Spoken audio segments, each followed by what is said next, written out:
Hello everyone, so welcome to another video of the Alignment Wrapped. And this time I want to discuss and talk about something I've also discussed with one of my members in the community. And we were talking about how being multi-passionate, how by having so many passions, so many things that interest you, might be paralyzing actually, because there might be moments where you want to go all around, like you want to go to so many directions, yet you're just one person there. There is no Hermione's amulet or nothing like that. You just have to choose one, two, or maybe some kind of combination of these things. And so it is quite a challenge to choose one thing only. And but it is definitely possible. And I want to elaborate on this a little more because I believe there might be some more people that experience this as well as I have experienced it. And when I tried to go through the process of figuring out like what should I do? Like I do love so many things. I love helping other people. I love the idea of coaching. I love the idea of making music, singing, acting. I do have many things that I love. So, how should I put it into one thing? And yeah, I tried many methods. Not many of them like worked really, but I believe that it is compounding effects. Nothing really goes to waste when you do any effort in terms of self audit or introspection. So never really regret any time spent on trying to figure yourself out. But there is definitely one process that helped me, and today I'm gonna share it with you. I believe that at the end of the video, you will be equipped with the process that you can apply also in your situation, and you can then find out or get clearer and closer to the real, however you want to call it, purpose, calling, life's task, something that really will be meaningful to you. Because I believe that meaning and doing fulfilling things in life, that is the meaning of life. And so yeah, um the thing is, first, when you're in this position of trying to figure out like what should I do, uh first I would suggest, before going into the process, calm down.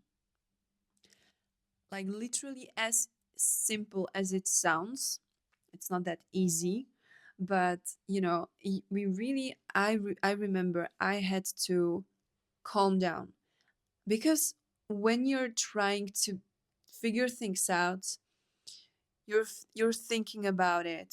You're not really, maybe you're not really taking action. You're just thinking about it. This is the recipe for stress, like not taking action and just thinking about it. And so before trying to figure out anything, pause for a while, go for a walk in nature, do something that makes you feel good, do something that makes you feel like you matter, like you deserve things. If that is anything, it could be really anything, like petting an animal, going for a coffee, going meeting one friend that is in a different city, but you're gonna just take the route because you deserve it. You deserve to really connect with that person again. Buying yourself flowers, buying yourself anything, really anything. You know yourself the best. And if you don't know, just stop for a while and really like go through your memories. What have made you feel so good about yourself? Do that. Because we want to get you into a place where you will be relaxed and you will feel safe. In this moment, you can really think more wisely, you can think clearly, and your nervous system isn't in fight or flight mode, and it is basically receiving all these ideas, all the creative ideas that it should receive. And this is exactly the place I needed to put myself in.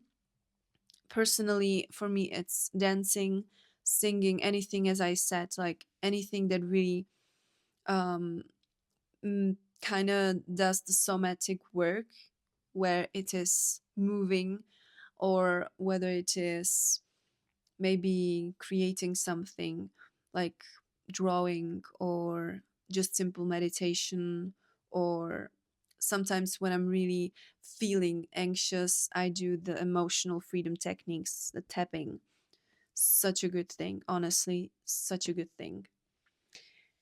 And so when you, or when I was in that state and I did something that made me feel good, I then opened a journal and literally like thought about my most alive moments, when I felt most alive. And don't really think about whether it is like rational, whether it is like, whether it is, I don't know, whatever, cringe.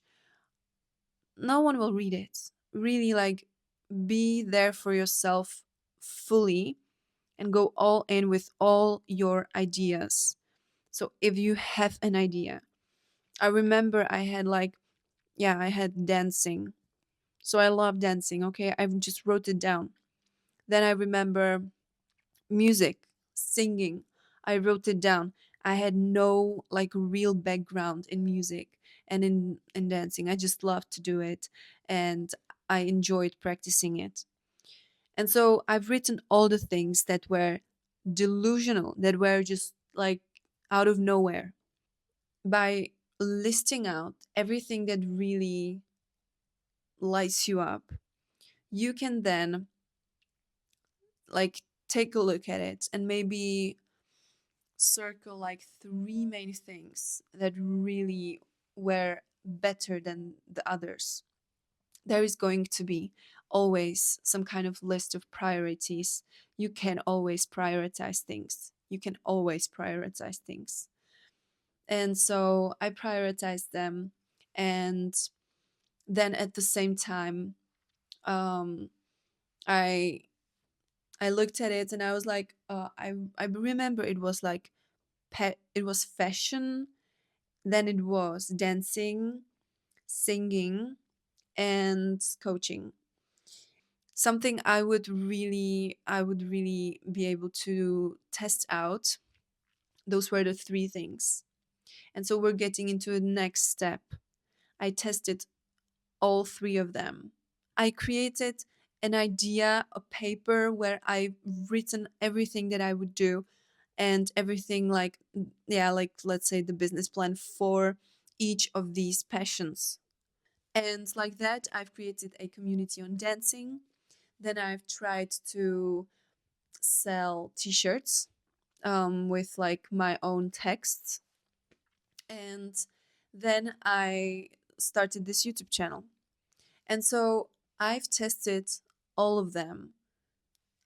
Ideally, you want to test it separately so that you can really go all in into this one thing. Right now, you might think like, but why should I test? Like, what if I do have like five things that I really want to do? I can't really test them all. Maybe I don't have the time, maybe I don't have the resources. Well, there is the thing. Once you start, you kind of already know if you want to do it really or not.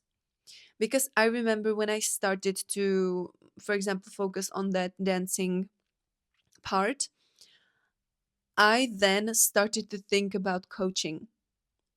And see, um, when you are doing something and you're trying to, you're like going by your thoughts with your thoughts somewhere else, and you're kind of procrastinating, maybe the thing that is making you procrastinate is your purpose.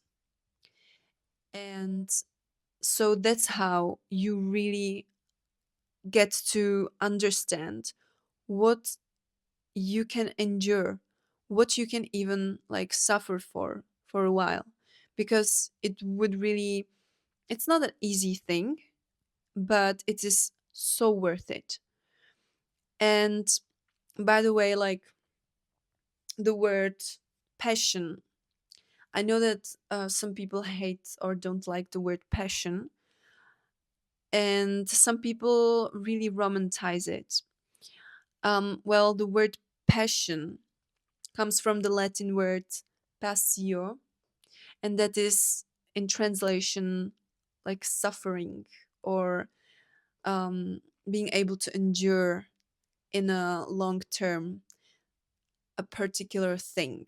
You can look at passion as not this like all like sprinkles, unicorns and butterflies, but you can look at passion as something you're willing to suffer for, and something you're willing to really push yourself like over your limits. And once you switch this approach or this understanding, you might also make clearer decisions on, or you might be, way clearer on whether you want to, I don't know, start a hairdressing salon or something like that. Because any idea feels so good in the beginning. It's romanticized, you haven't really suffered for it, and you feel like that would be like an amazing way how to, make a living, or how to basically make your life a little bit better. You don't have to like make a living with it, but if you really want to maybe achieve a certain level, you really have to focus on ideally one thing only. If you really want to master it, if you want to achieve some kind of greatness. So that's why testing everything out will really make you, it's gonna be like a trailer. What are trailers for? To really make you understand of the vibe of of the movie, and the atmosphere, and whether it catches your attention or not. If it doesn't, if this period of time, I don't know, I remember I tested it for like a month, so, or maybe 2 months, something like that. Like testing three things for 2 months each isn't a lot if it would mean that you're going to find your life's task. It is not much. But maybe there are like many other ways how to find the passion. You can also go into your childhood. I would definitely recommend it in the first point, to list out all the things that made you feel alive and proud. I would go into your childhood and really go through the moments where you felt like time doesn't exist, you forgot yourself even, and you were so immersed in this one thing. So these kinds of things. And in the second part of testing and experimenting with it, I would definitely observe myself, and uh, like the feelings your body gives you is a, it's a huge feedback. So really listen to it. If you don't feel like talking to people, you don't have to. It's definitely like, this would be if you forced yourself to talk to people, or to talk in front of people, but you know that you don't really like it, your body feels anxious, and you just know that there is something better for you, but you would just do it because you already decided to do it. That would be you just making and creating another prison for yourself. And so that is not productive, and you would eventually have to like switch it, because it's not, sustainable in a long term. And the third thing is very easy: evaluate it. I know that this might sound like a tedious task, but this is the most important one. And what gets measured gets managed. if you measure your feelings, if you maybe have a journal and you write like every now and then how this particular activity, this particular potential passion made you feel, or I'm saying like passion, you can have passion still, but you don't have to like focus on it. So I'm gonna say feel that you would be focused really intensely. So how that made you feel? Were you feeling it expansive? Like were you feeling like your your lights are lit up and you have the fire in yourself and you are curious even more? With more knowledge you get even more curious. Is this feeling, is it this feeling, or is it the feeling of tension and overthinking and being distracted? Because at the end, truly, I also see it in my life. When I was procrastinating and I tried to, you know, beat it, and when I had to learn something for school, I was procrastinating with like singing to myself, or I don't know, even reading some self-help books. I literally procrastinated like that. This is just this is just a pure clear compass. So yeah, like your life and you yourself, you're constantly giving yourself some cues. And I guarantee you, if you listen to them and if you're aware and if you're paying more attention and just raise your level of curiosity, you will be shown such a clear path if you really pay attention to it. And you of course have to make some effort, take action, but at the end of the day, absolutely nothing is more worth it than like finding something that is meaningful to you and that you might potentially like make a living out of. So yeah, keep your dreams alive. They're absolutely like possible to reach. And I would love to also hear from you. And if you have a similar situation or just love to talk about stuff that concerns everything about authenticity, getting out of survival mode, and just really giving a form to your impossible dreams, feel free to hop on a call and we can just talk about it. Maybe I can help. And otherwise, it would be a quality time spent. So, thank you so much for watching, for being here, and stay awesome. See you next time.